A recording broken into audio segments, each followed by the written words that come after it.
banyakubahwa mwese wese mu cyubahiro yahawe n'Imana canke n'igihugu bereye kutari gikuru c'umwepiskopi na bamwe bose patiri mukuru yadondagura sinabwe nihenda tugira amahoro ya Kristu. Yubile nziza mwese, yubile nziza mwese.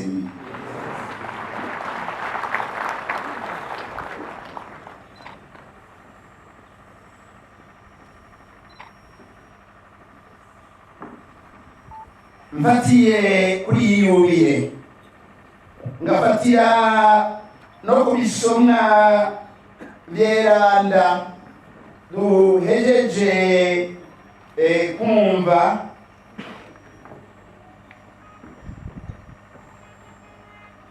nagomba ndabyitse muri izi numbero gukenguruka no kurimbura yubile y'imyaka 50 ubwa kabiri yuko abahereza nkuka ari camwa c'Imana kikongera kikaba n'icamwa c'ijambo ry'Imana riba ryateragiwe. Hanyuma turaheza tuzirikane n'ico abasaserdoti baheza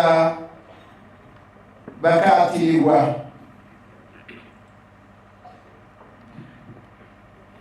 Tubanze rero dukenguruke twongere turimbure yubile y'imyaka 50. Duhuriye hano ngo dukenguruke Imana ku myaka 50. Iyi paruwase ya Mugamba yaragijwe Bikira Mariya Umugabekazi yurijwe mw'ijuru imaze ishinzwe. Tugakengurukira kandi abo bose Imana yaciyeko ngo bakomeze ubuntu n'ubukristu muri iyi paruwase.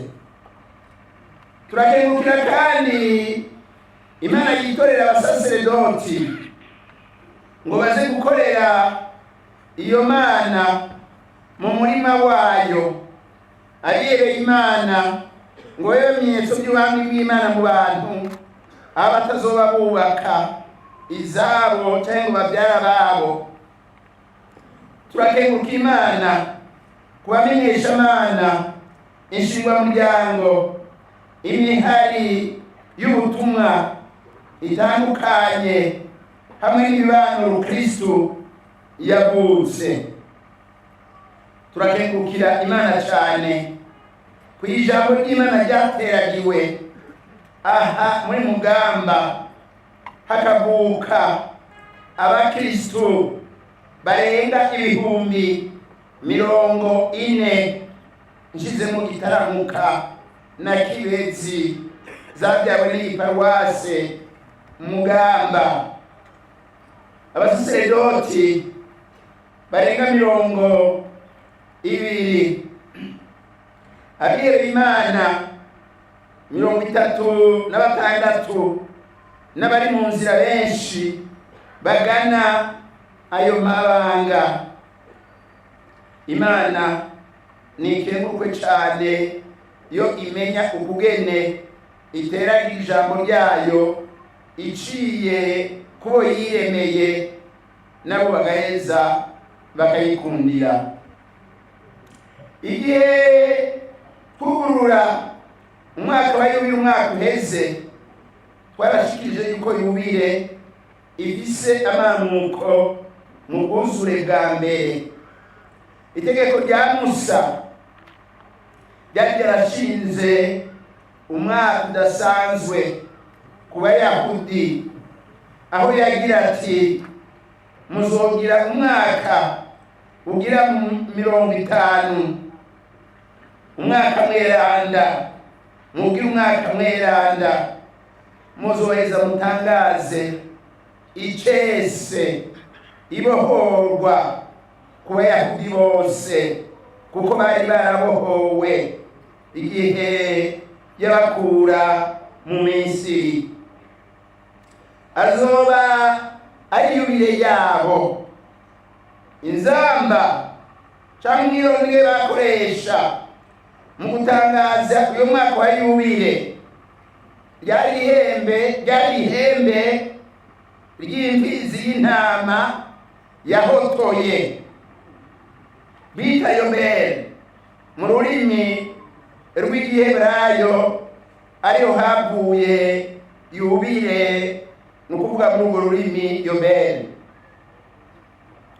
Mu bwuzure bwa kabiri Yesu yaje kunoganza n'ukuzuza iyo yubile, ari nacyo gituma agira ati Mana Data yanungitse kumenyesha ubuntu bw'Umukama. Tubisanga muri Luka 4:19. Yubile rero isigura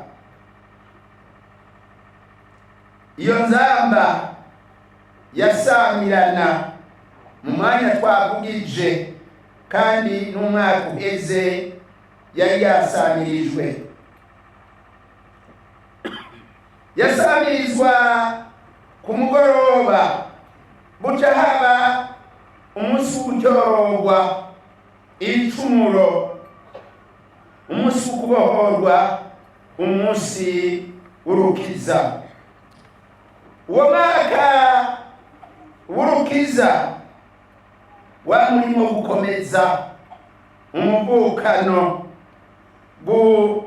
kwitaho abagowe, kurekuriranira hamwe no kubohoka. Turimbure none ngaha muri uyu mwaka tumaze, iyi paruwase ya Mugamba turiko turategura iyi yubile muri mwaka mweranda. Koko abantu barabohotse, abantu baravuye mu kabi bahoramwo. Ntabyo nomenya byose, mugabo nta gutekereza hariho ababohotse. Harabaye ibyiza by'iyo yubile. Abantu benshi bararonse amasakaramentu, hariho benshi basubiye mu Bukristu, benshi baronse inyigisho zibanagura mu Bukristu. Byongeye nk'uko twari twabisezeranye, hariyo amasengerane yahezagiwe, naje guhezagira isengero rya Gakaranka, isengero rya Nyakimonyi, isengero rya Ruhinga, isengero rya Nyagasasa. Yaraheze arongera arahezagirwa, kandi murabona yuko iki kigo cya Bikira Mariya kiriko kiratera imbere. Ni ikimenyetso cy'uko abantu bitanze bidasanzwe. Namwe nimurabe ukugene asayangana, ngira nico gituma Patiri Mukuru yavuze ko ari paruwase nziza, natahora akunda kubikoresha cyangwa tutahora dukunda kubikoresha.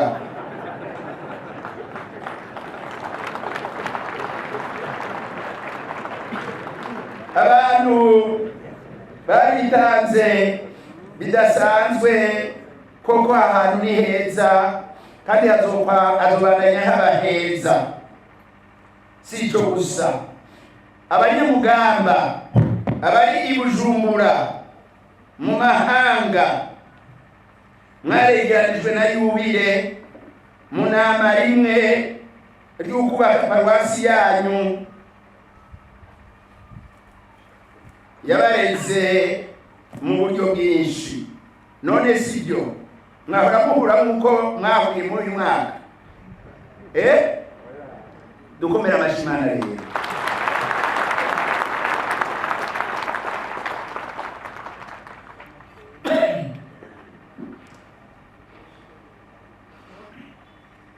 mwese mwokomeze ubwo bumwe mugashira hamwe igihe cyose ngo twubake ibitaro bya Nkota na Ruhinga, ikiraro cya Murembwe kimaze gutwara abana batari bake, amashuri ya Gakaranga n'ahandi. Kandi mukoze nk'uko mwakoze birashoboka. Ijambo rero ry'Imana ryateragirwa muri uyu mugamba rirabandanya riteragirwa no muri diyoseze yose. Baba bariye yuko tugira dushike ku maparuwasi ashika 33, ariko ngira yo habashika na 38 kuko hari yashika 5 yagiye muri Rukana nitwe twayibyaye. Hanyuma abasaseredoti dushizemo abanyarutana begereje barenze 300 abihebeye Imana bazi na mutima gusa n'uwoza na burende niyo bamara. Uyu munsi rero iryo jambo riteragirwa rirama ibyama byinshi, ari nacyo gituma mu kanya ngire natire abasaseredoti 8 hamwe n'abadiyakoni 10. Ejo naho nahaye usomye n'abakorezi bari hamwe 19. Ufise nkabo naje duhaye.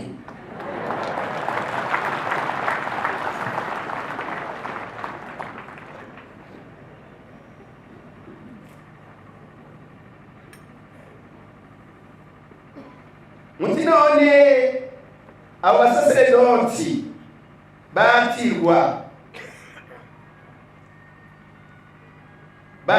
iki?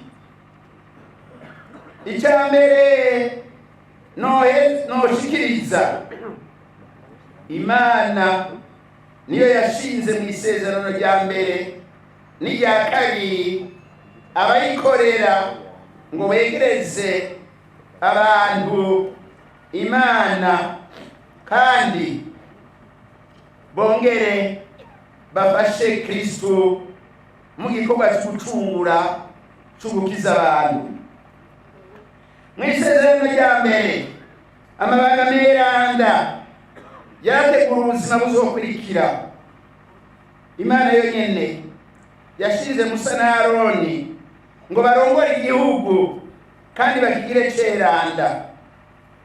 Imana yatoye abandi bantu umwe wese ku rugero rwiwe ngo babafashe muri ico gikorwa. Mu rugendo barimwo mu rugaragwa bagana igihugu, Imana yari yabateguriye Palestina. Barahunzwe, umutima w'Imana wari wararonse Musa abashinga naye 70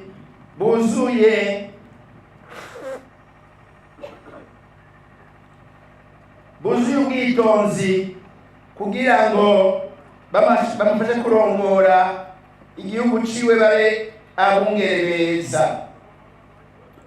Imana yonyene yarungise umwana wayo w'ikinege Yesu Kristo kw'isi, umutumwa n'umusaseredoti mukuru, nk'uko tubigaragaza mu kwemera kwacu, tukongera tukabisanga mu Baheburayo 5:6, tukabisanga no muri Zaburi 109.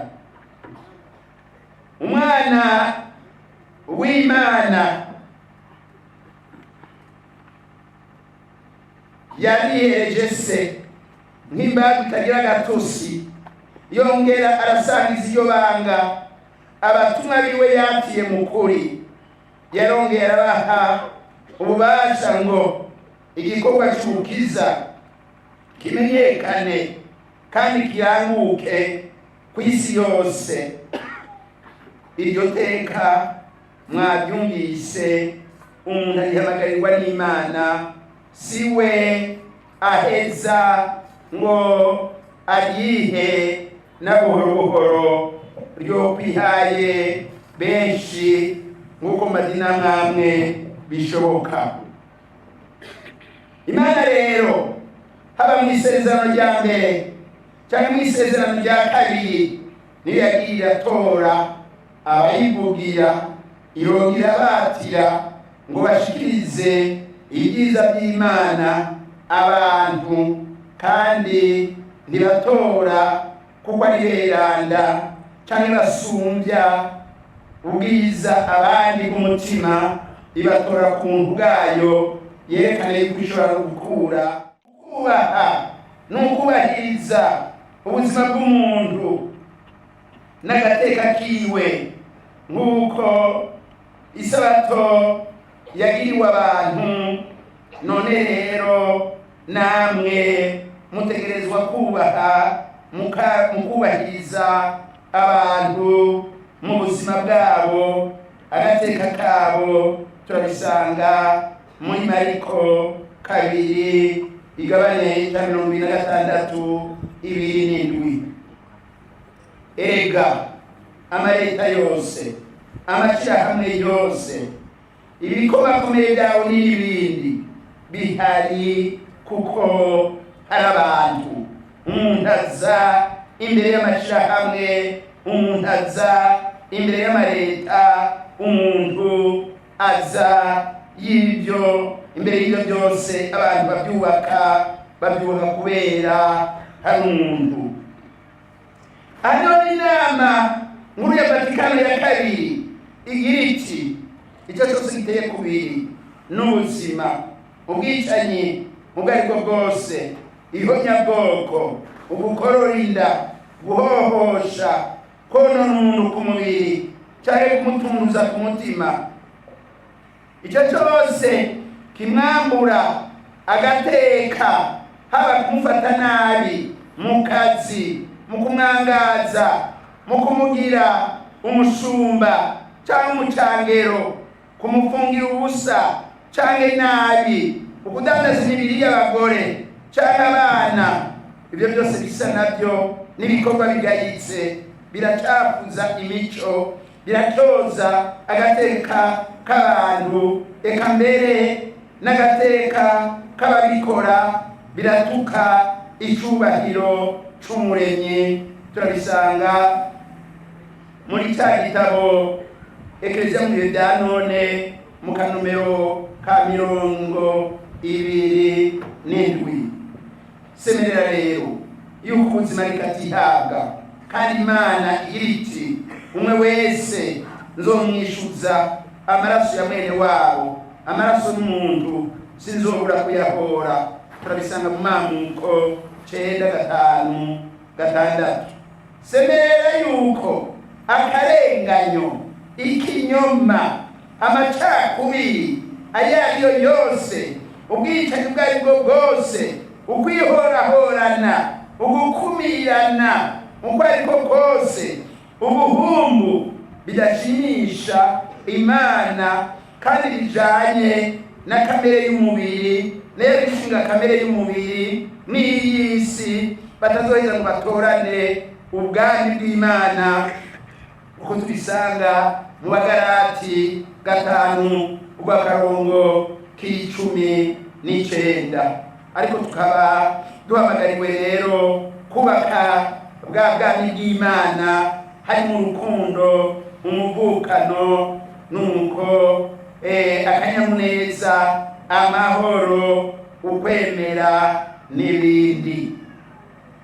Ndemera kandi nkemeza iyaba ibihugu byinshi muri Afrika yacu canke no ku isi abantu bagaruka ku Mana by'ukuri, bagaruka ku Mana akaba ari ibagenza, hobaye ubutungane, hobaye ugukundana, hobaye umwidegembyo, hobaye ukuri mu bantu.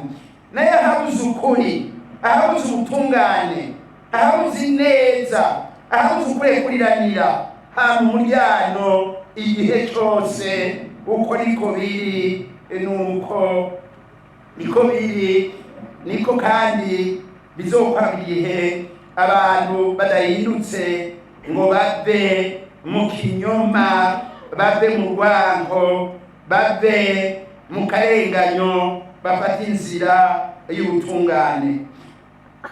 Rengera imitumba n'iyindi, gendera amakaritsiye, mugenda gutanga ibyiza by'Imana, nuko mudatinya uburuhe, mudatinya imvura, mudatinya izuba, mudatinya ubunyere.